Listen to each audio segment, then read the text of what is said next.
2025 and beyond.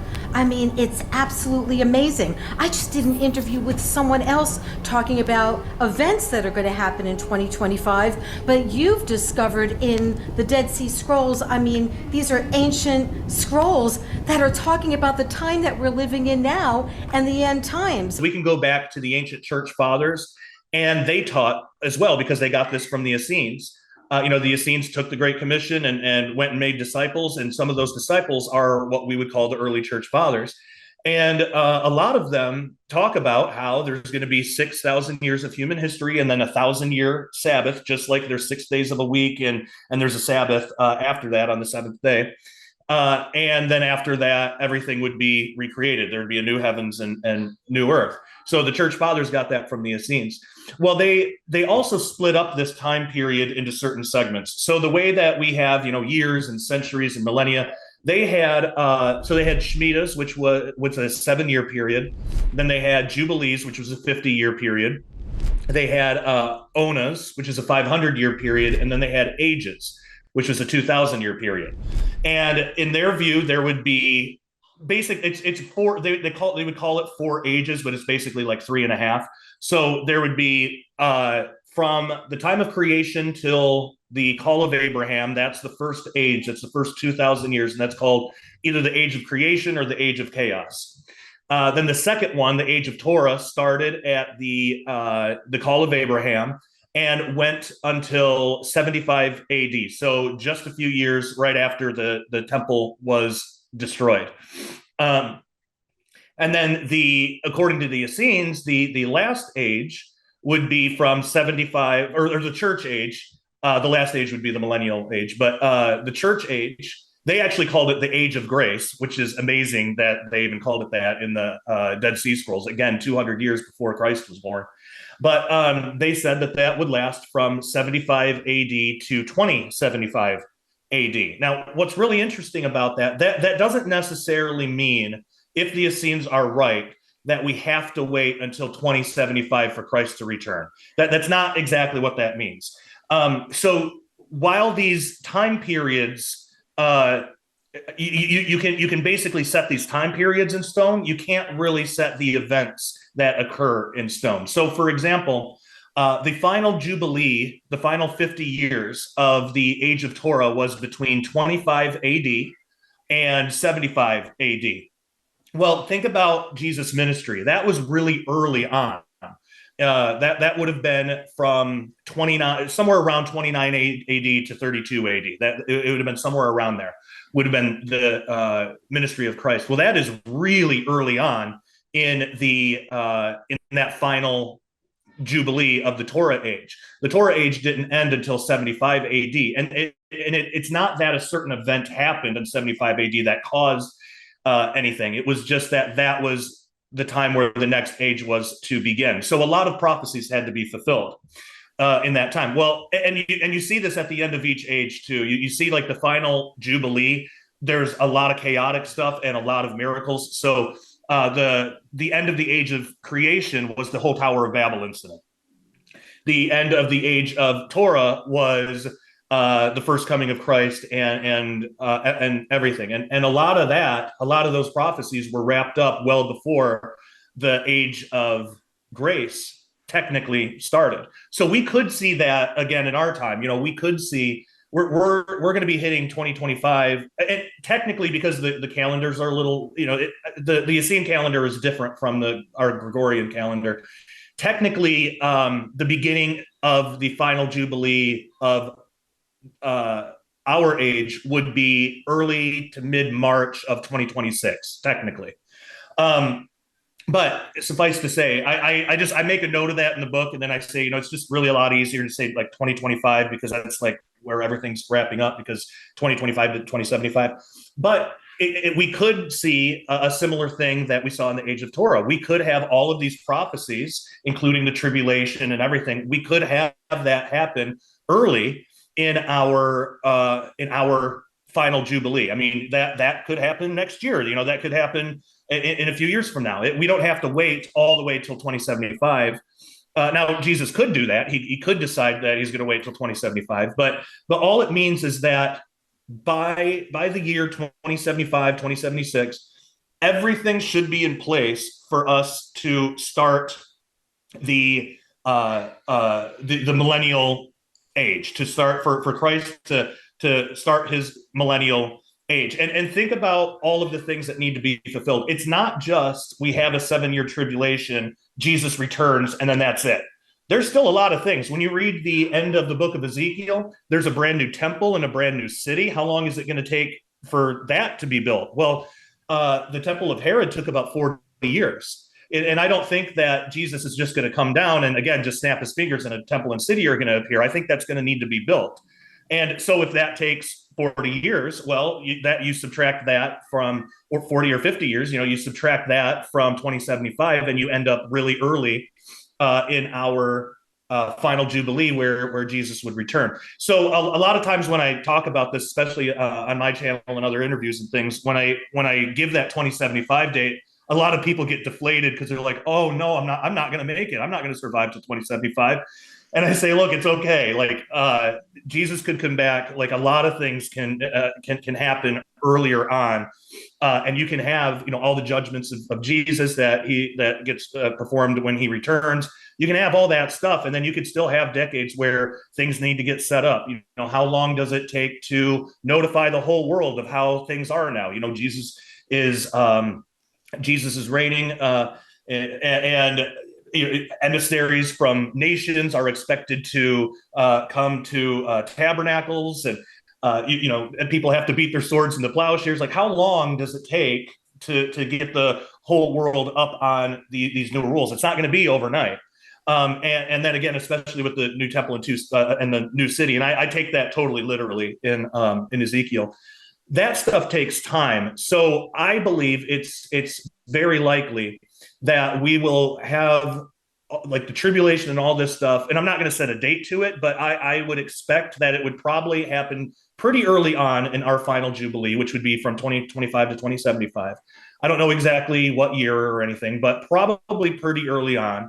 Then when Jesus returns, take some time to clean. It's going to take some time for people to clean up the earth. It's going to take some time for all of there's like 4 different judgments that happen at that time. It's going to take some time to build all this stuff and basically get the world ready for the millennial reign, so that by 2075, by that year, everything will be done. Everything will be set in place for the millennial reign of Christ. So to me, that's really exciting. We're living in prophetic and very exciting times. Absolutely, yeah. When I first, saw the end of the age being at 2075, yes, I was one of those people too that went, "Oh no!"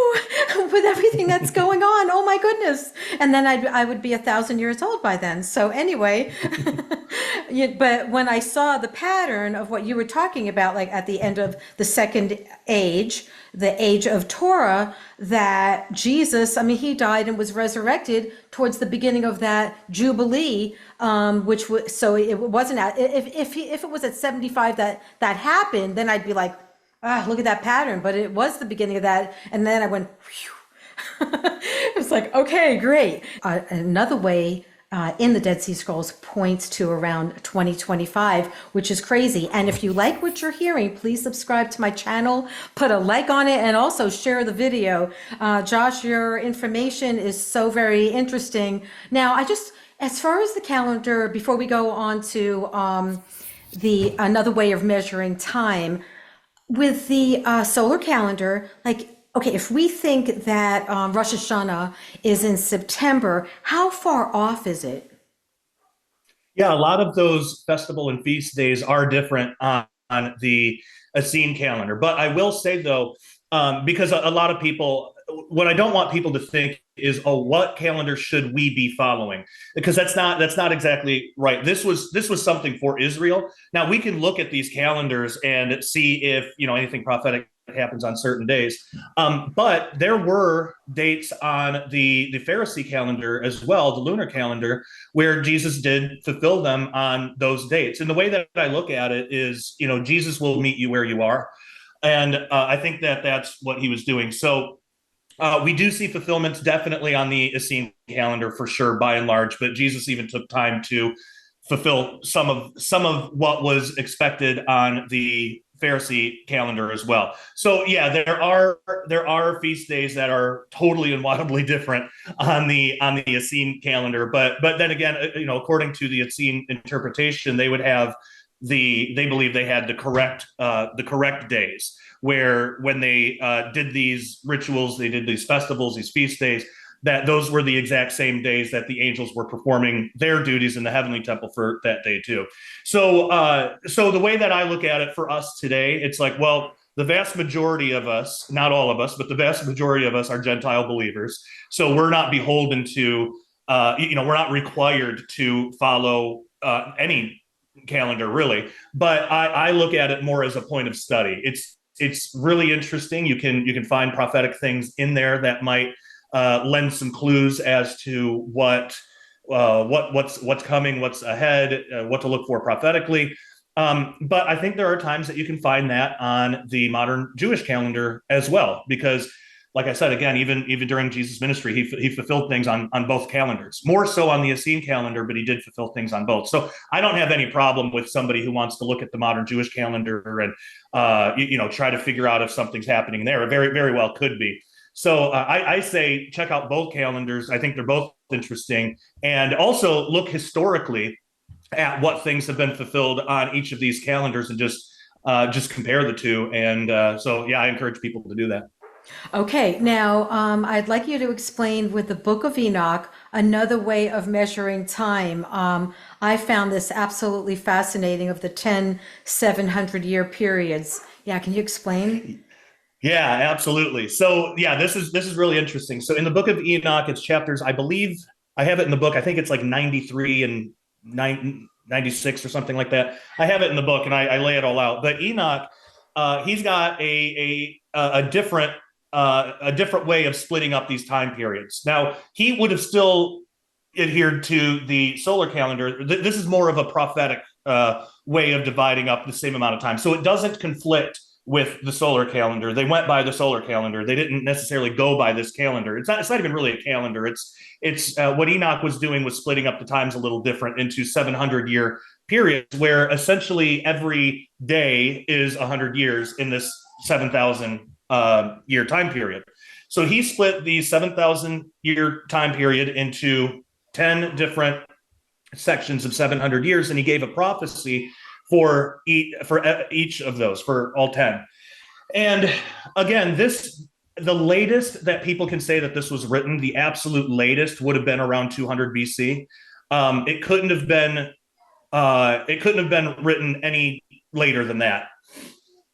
So I think actually Enoch's a lot older than that. What we have are copies, but let's just say that 200 BC date is accurate. That's the latest that Enoch could have been written, including this prophecy. So you can get up to about the 5th or 6th week, and you could say, well, of course, that's all history to somebody who's living in 200 BC. But then after that, you can't really say that anymore. I mean, in the prophecies, I mean, you have the Protestant Reformation described in there. Obviously, you have the Great Commission, people becoming Christians. But what's really interesting about it is where we are in that time. So we would be in the 9th week, and he calls these sections weeks because they're 700-year periods where every day is 100 years. We right now are in the 9th week out of 10, and we are smack dab in the middle of it. 2025 is the exact middle of the 9th week. And what the prophecy says about the 9th week, it says that this is the time where the judgment of the angels is going to happen, where the vanquishment of evil is going to happen, basically the return of the Messiah. That's what this week is known for. So, when we, and then the 10th week is all about the millennium and stuff, because by the time the 10th week starts, the world is already about 300 years into the millennium. So it's all about that. But so, we might ask, well, why would we look at the middle point of that week? This whole prophecy it has a certain structure to it that's called chiastic. It has a chiastic structure, meaning it's like a palindrome. So the first week and the 10th week relate to each other in some way. They're structured similarly. And so in the first week, it talks about in the 7th part of that week, this and this is going to happen. And then in the 10th week, it also talks about the seventh part. You don't see that in any of the other ones. Now, in week 2, it says something, it refers to something about in the middle of that week in 2. Well, with this chiastic structure, the pair of week 2 would be week 9. That would be us. So that's why we look at the middle part there, and we would say, okay, somewhere around the middle, we should expect this to happen. And it's not an exact, I mean, 2025 is the exact like date. That's the middle of this week, but that doesn't necessarily mean that those events are going to happen on exactly 2025. It's just somewhere around the middle. Like the in the second week, it talks about the flood, and it talks about Noah, and his birth was 6 years off from the exact middle point, but it's still generally the middle. So that's why we can't be too exact when it comes to like exact dates. It's more generally around that time. So generally somewhere around the time of the middle of the 9th week, we should see the tribulation. We should see the return of the Messiah. We should see the judgment of the angels, all of that stuff.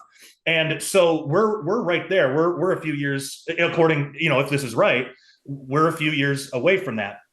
And then you have the rest of the weeks in the middle. They don't give any kind of like time signature for what part of the week to look at. They're just general. In this week, this and this happens. But to me, the most fascinating part of that prophecy is seeing that again, that date, 2025, 2026, that comes up again, even in this other prophetic time count that Enoch writes about. And it points again to really the time period that we're living in now. So I would expect something significant in the next 2-3 years. We should start seeing some more prophecies being fulfilled. We're already seeing that. I mean, we've been seeing that since Israel became a nation again. So in a way, that's nothing new, but that should increase, but also miracles and things like that. We should see an increase in that too. Also, unfortunately, a big increase in apostasy, because that was another big marker for the end of the last jubilee of an age. Is there's massive apostasy. We clearly saw that at the end of the age of Torah with the Pharisees and everything. I mean, they killed Jesus, so that's obviously there's an apostasy happening there. But also at the end of the age of creation with the Tower of Babel, that's an apostasy. So and then when you look at the world today, we live in a world here in 2024, 2025. In our time today, we live in a time that I think sometimes we take for granted how weird it is, how weird it is that the world works the way it does. The world has never worked like this before with all this technology and everything that we have now. We take it for granted because we're born into it. But think about it. It really was not that long ago that we were in horse and buggies. And now we're shooting rockets, into space, and we have orbiting satellites, and everybody's connected through the internet, and it's just a completely unprecedented time. And when you think about it, there's no reason that it had to be our time where that could have happened. The Greeks could have done that. They had the same math. They had the same materials, raw materials. They had the same intelligence. They could have created an automobile. They could have had an industrial revolution. There's no reason why they couldn't have had that. But I think something was restraining that.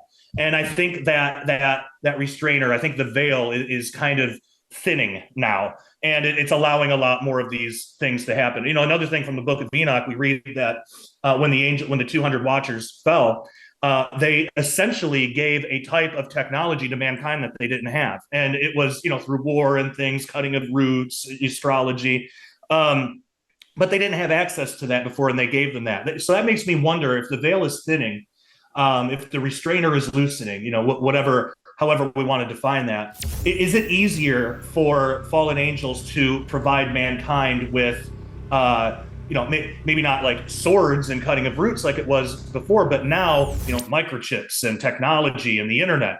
And I'm not, my daughter came in to say hi. Hey, okay, I'm doing an interview, sweetheart. I love you. Go see mama. Sorry about that. It's totally fine if you wanted to leave that in there. It's totally she does fine. She does that in a lot of my videos. But anyway, she's adorable. She's my whole heart. But so just thinking about, like, is it possible that we've now in this time where it absolutely could have been possible to do this before, but now in this time, because we're getting so late into our church age, into our age of grace, is that veil thinning? Is that restrainer loosening? And does that allow evil agents to bestow upon us technology that we might not have been able to create on our own when when the veil was more in full effect? And I think that's very likely, because how else do we explain just how weird and different and how much it changes year by year? I mean, I was born in the 80s, and even that was pretty technological compared to the rest of the world. But it's a totally different world today than what it was. I didn't have the internet when I grew up. We didn't have tablets. Cell phones weren't a thing. Cordless phones were just starting to become a thing, but everybody still had a landline. And today, I didn't have a computer. I had a typewriter.